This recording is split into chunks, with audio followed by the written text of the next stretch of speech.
sure many of y'all been to an AA meeting where they asked if you had any burning desires. And the truth is, we all have burning desires.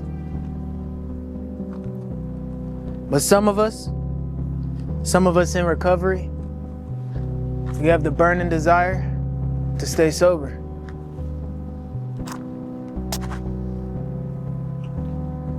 Alone, we have power, we have potential. But together, you dig? Welcome to the Infinite Hospitality Bonfire.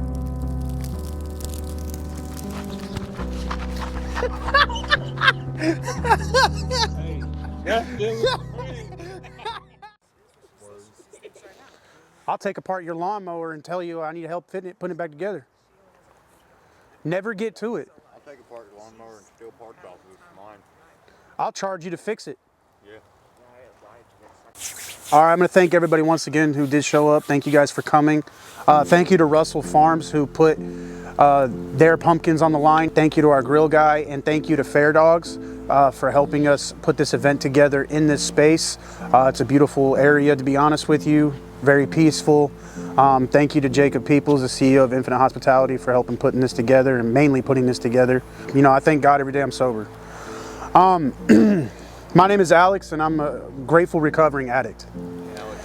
My whole life can be summed up with trying to get fucked up without fucking everything up. That's a good little slogan I like to say. Once I heard that, I was like, damn, that really hit me hard. I'm not going to get into the logistics of it, but just know there is more possibilities and probabilities that I should be in prison for the rest of my life or dead. Those two possibilities are way more probable than what me standing in front of you right now. I should be in prison for the rest of my life for what I've done, or I should be dead. I've died 3 times. There's no reason, rhyme, or anything else you want to convince me other than God himself that I'm able to even stand here right now in front of you. I'm very blessed to be here. I was not always like that, but at the age of 13, I discovered weed, alcohol, and Norco 10s all at the same time. I loved mixing them together. And one of the things that led me into the life that I chose was the way that I was brought up. So I don't really touch on this much, but Dakota, you kind of inspired me to kind of touch on this just for a second. I didn't have the best home life. My dad was not around. My mom moved into a new relationship as soon as she got divorced with my dad. She kind of monkey branched off to my stepdad. He was not a very good man. He wasn't very abusive or anything like that, just kind of like a strict hard ass with no merit to even be that kind of a hard ass. And he had 7 strokes when I turned 12. When I turned 11 and 12, he had 7 strokes back to back to back to back. The doctors told him he had type 2 diabetes. He didn't want to listen. He told him, fuck you. So he kept eating the way he wanted to eat, not taking his medications, and not eating the lunch that my mom packed that was very healthy for him. He had 7 strokes, so he was out of the house. Remember, I went from this very strict, like, little household or whatever into kind of chaos, kind of free roam chaos, because my mom was working all the time. And so he was in the hospital for about a year. And in that year lifespan, I discovered weed, Norco 10s, and alcohol all at the same time. And I turned my house, at the age of 13, I turned my house into a trap house. It was a place where all my friends could come gather. They could all do whatever drugs they wanted to. Hell, my mom's buying them off of you if you got the right kind. There was just pure chaos, and I was the man of the house, and I did not do well in that position. I had no idea what a man was. I had no idea how to lead a house. I had no idea how to conduct myself.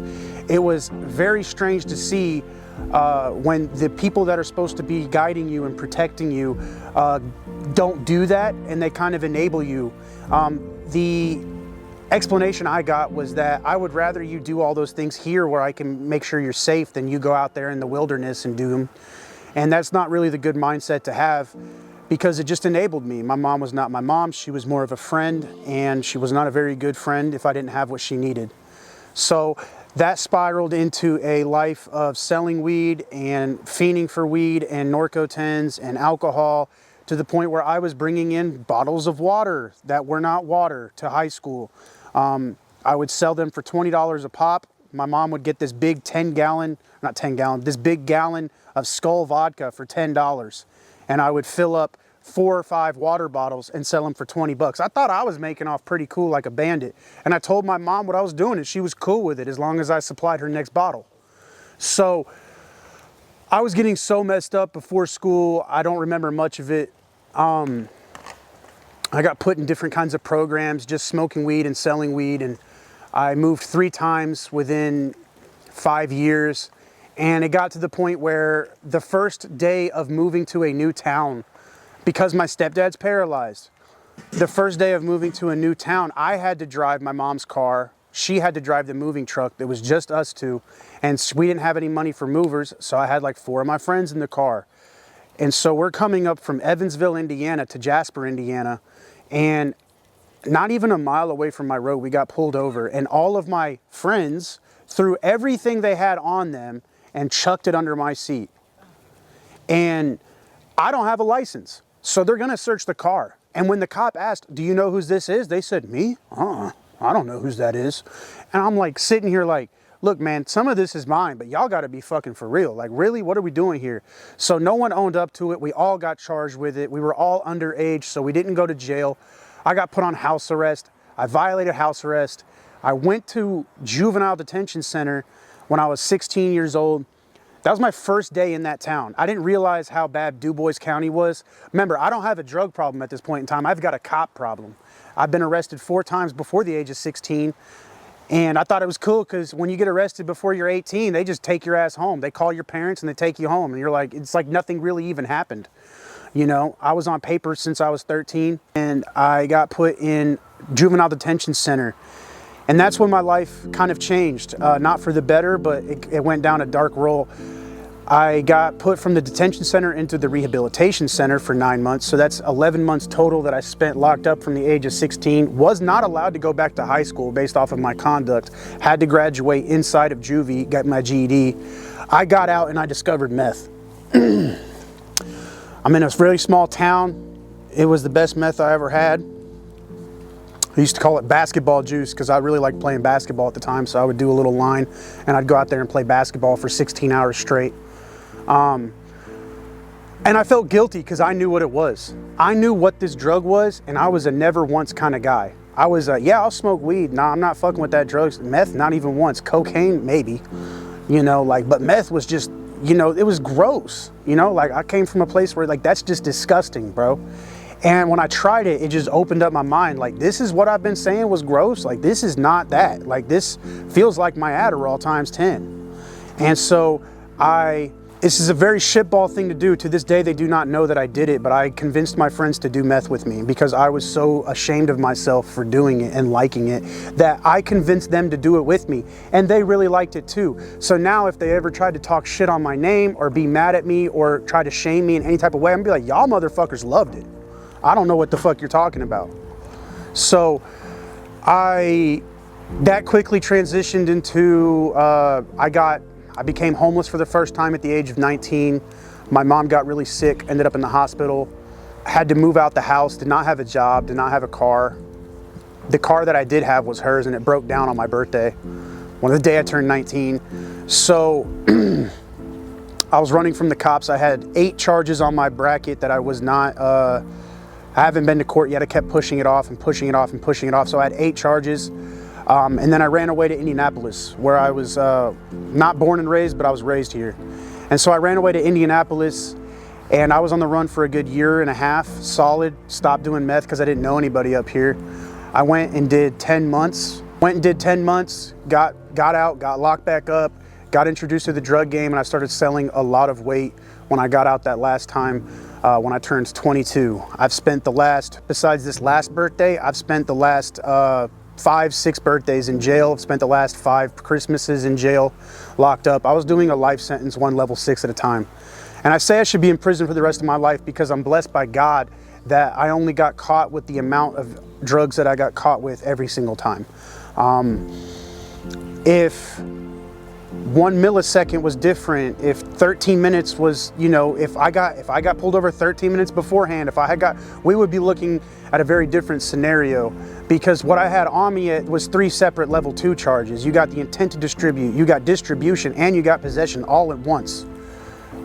And like I said, I'm blessed to even be alive right now, and I'd give it all to God every single day that I'm able to stand here.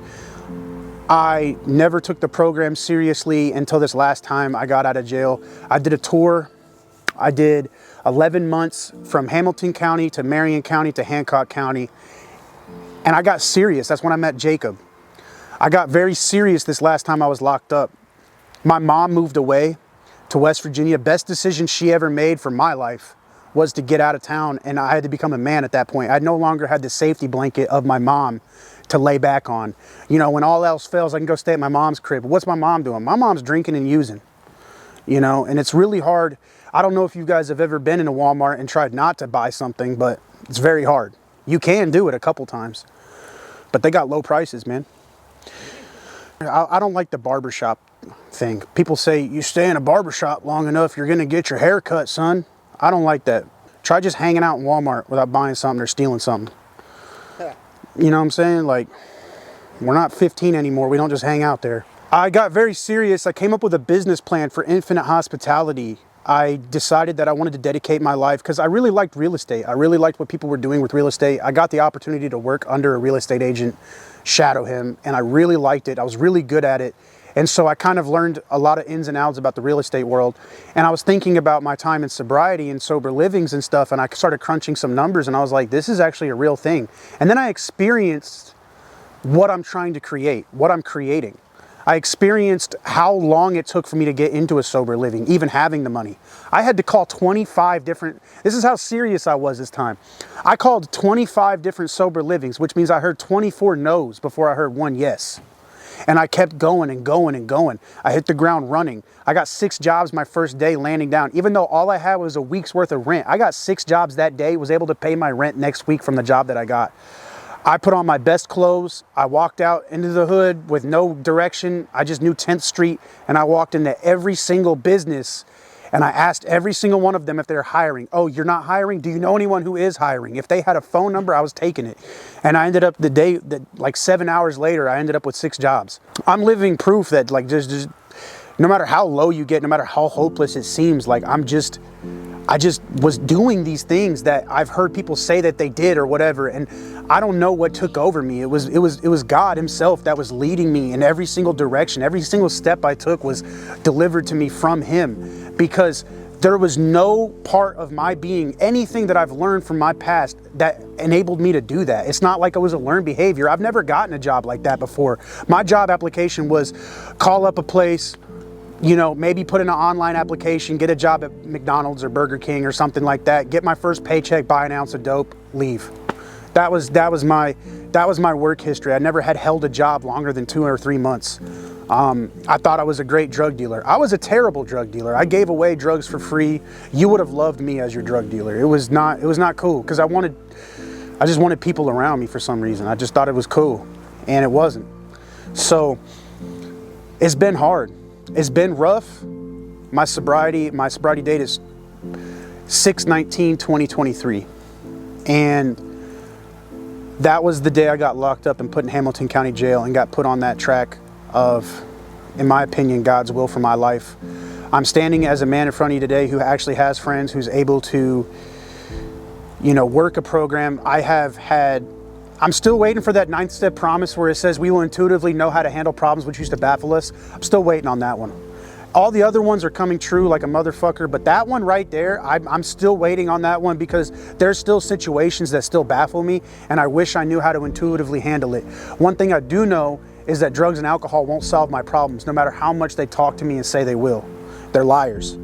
So, yeah, I got so much to live for, man, and I couldn't have done anything without not only the program, working the 12 steps, but also God. Like that 3rd step, that 2nd step of giving your life and your will over to the care of God. Like, it's so insanely powerful, like, to know that there's nothing that in my mind that I could have done to be able to be here right now. The best decision making I had was to be the biggest drug dealer that I could ever be.